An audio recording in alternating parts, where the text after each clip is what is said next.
हमारे बोल लिए थे। श्री अफजल अंसारी जी।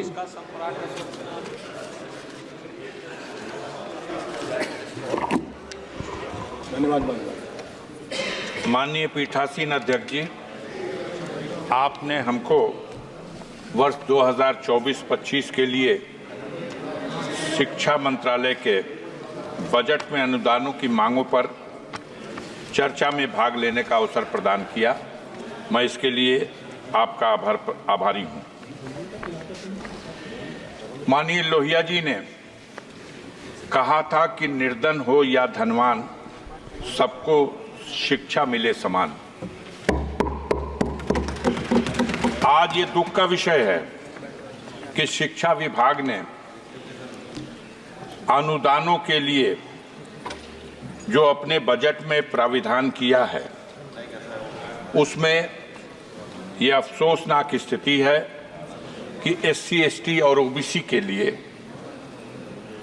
जहां बजट में वृद्धि करने की आवश्यकता थी, वहां उनके लिए निर्धारित बजट में भारी कटौती की गई है।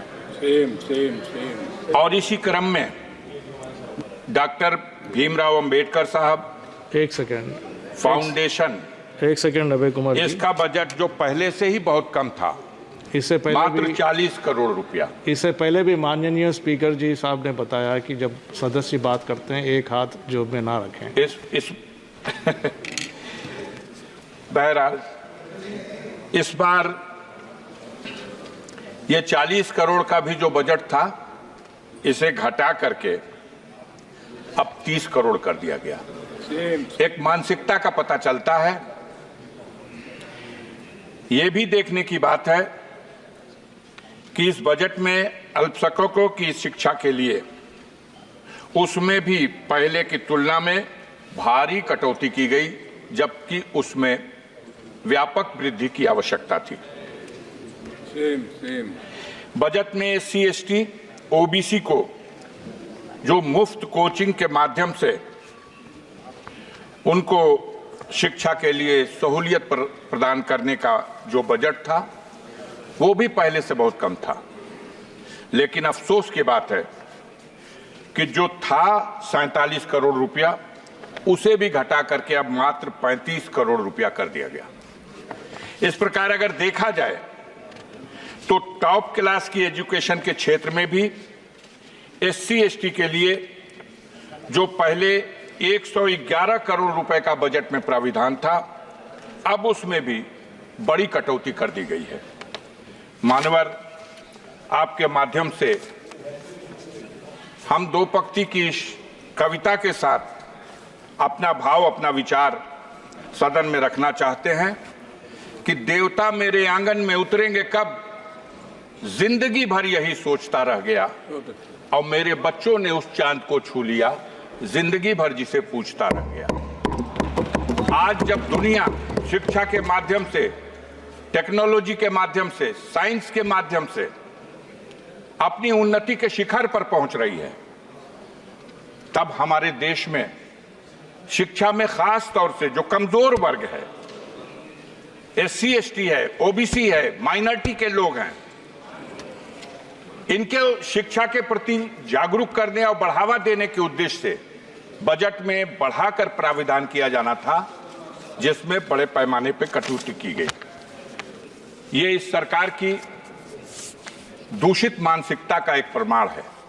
वैसे भी हमारे देश में विडंबना का विषय यह है कि दोहरी शिक्षा नीति लागू है।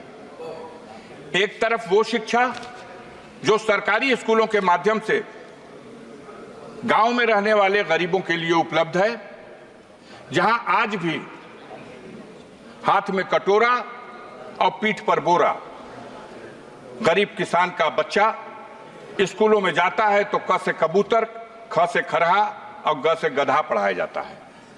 और दूसरी तरफ modern school, private school, Montessori school, इन स्कूलों में जो अंग्रेजी माध्यम से और आधुनिक ढंग से जो शिक्षा दी जाती है, दोनों रास्तों से जो शिक्षा प्राप्त करके बच्चे हमारे ऊपर जाते हैं, तो जब किसी पद के कंपटीशन में दोनों को हिस्सा लेना होता है, तो जो क से कबूतर, ख से खरा, ग से गधा पढ़ के गया है और जो क से कंप्यूटर पढ़ के गया है, वहां जब मुकाबला होता है तो जरूर जो आधुनिक शिक्षा से लैस उस विद्यालयों से पढ़ के आने वाले छात्र हैं वो कामयाब होते हैं।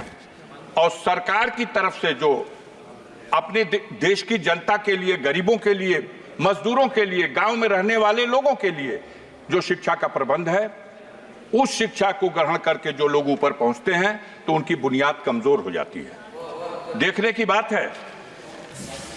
बात है कि ऐसी स्थिति में सबसे जरूरी था कि हम दोहरी शिक्षा नीति को कैसे समाप्त करें, कैसे संतुलन बनाएं।